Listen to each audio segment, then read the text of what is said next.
Nessa semana vamos estudar um pouco sobre os problemas de satisfação de restrições.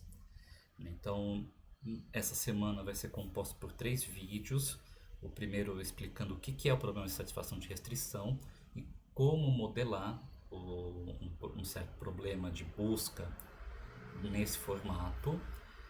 Em seguida, eu vou explicar alguns dos algoritmos utilizados para resolver esse tipo de problema.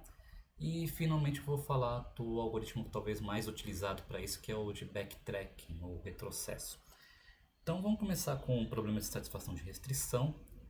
Então vamos relembrar um pouco das limitações das buscas informadas e desinformadas que a gente aprendeu nas aulas anteriores. Então um estado de um problema ele tem uma estrutura arbitrária que é diferente para cada problema. Então no problema das 8 rainhas eu representava como uma lista de valores. No problema do H-Puzzle era uma matriz, né? No problema do roteamento é uma lista construtiva de vértices que eu estou caminhando e assim por diante. Então cada problema ele necessita que você passe para o algoritmo instruções de como representar a solução. Então, perde um pouco da abstração do algoritmo. E um outro problema é que o teste para verificar se você atingiu um objetivo, ele costuma ser específico para essa estrutura. Então, um algoritmo que verifica se o objetivo do problema das 8 rainhas foi atingido na representação por uma lista de inteiros é diferente caso você resolva fazer uma representação como uma matriz, né, representando o tabuleiro. Outra coisa que a função que escolhe o estado sucessor também ele é muito específico para o problema, né, relacionado a possíveis ações que eu posso fazer e que está relacionado também ao à própria representação. Com isso a gente chega então na definição do problema de satisfação de restrição, né, do inglês Constraint Satisfaction Problem. Ele tenta formalizar o problema de busca de uma forma mais genérica. Então, um problema de satisfação de restrição ele é definido por um conjunto de variáveis, o domínio das variáveis, ou seja, quais valores que eu posso determinar para cada uma das variáveis, e um conjunto de restrições que determina se uma configuração de x é válida ou não, dependendo das configurações das outras variáveis, né? Então, uma vez que a gente define um problema através dessa formalização, a gente consegue pensar em um algoritmo único que vai funcionar para todos os algoritmos, né? Contanto que eles sigam essa formulação.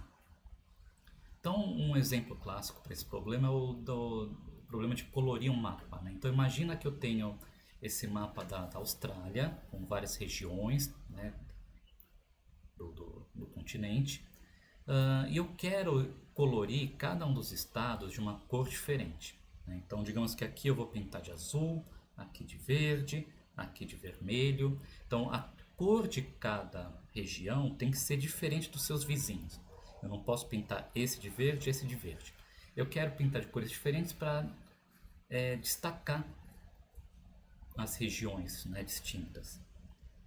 Então, uma formulação para o CSP, para esse problema, né, e digamos que eu vou restringir esse problema ainda mais, eu quero pintar cada região de uma cor diferente dos vizinhos e eu vou usar apenas 3 cores, né? Então eu vou representar da seguinte forma: x, que é o conjunto de variáveis, são as regiões que eu quero pintar, que eu vou representar pela sigla. O domínio para cada variável são as 3 cores que eu vou usar, vermelho, verde, azul, para cada uma das variáveis. Então eu tenho domínio de WA, vermelho, verde, azul, domínio de NT, vermelho, verde, azul e assim por diante.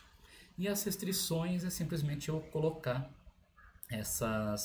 esses predicados, né, de desigualdade. Olha, a cor de SA tem que ser diferente da cor de WA, porque SA é vizinho de WA, né?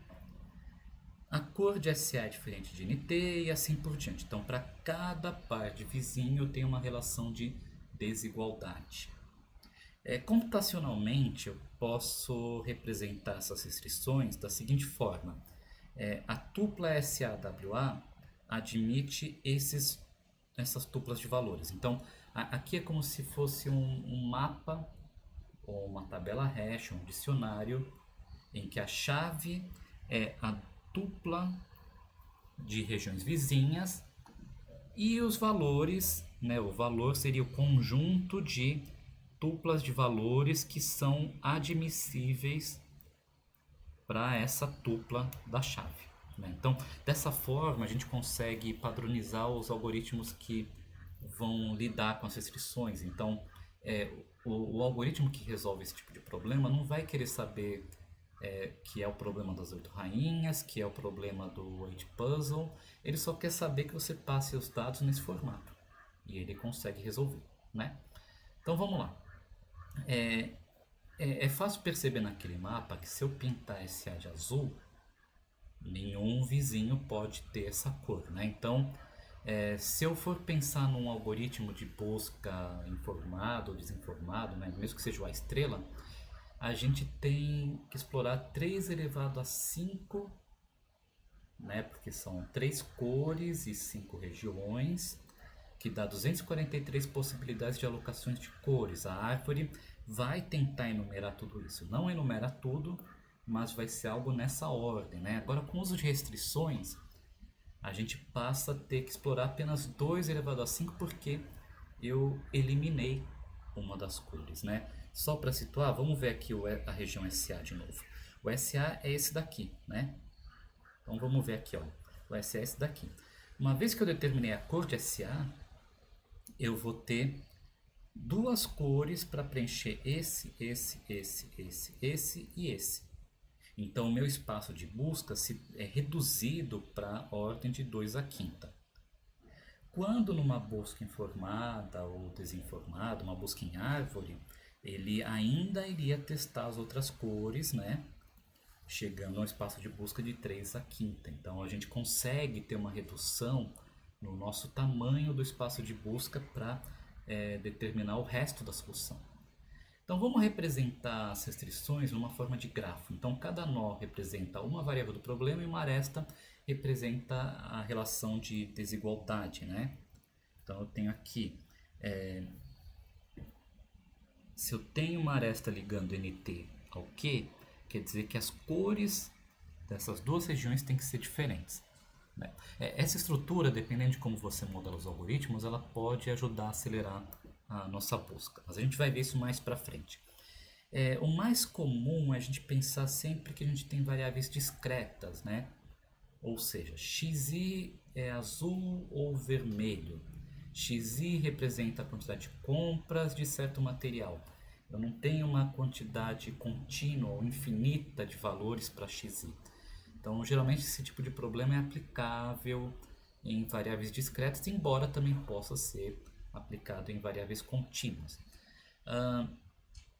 Os problemas discretos, né, só para formalizar, são aqueles problemas em que o domínio dos valores das nossas variáveis são finitos, é um conjunto. Desculpa, né? O problema discreto ele pode ter domínio finito ou infinito, né? Então, não necessariamente por ser discreto ele vai ter um conjunto finito. Se a gente pensar no problema de cores do mapa, ele tem um domínio finito porque tem um número finito de cores. O problema das 8 rainhas, eu tenho um número finito de posições que uma rainha pode se encontrar no tabuleiro.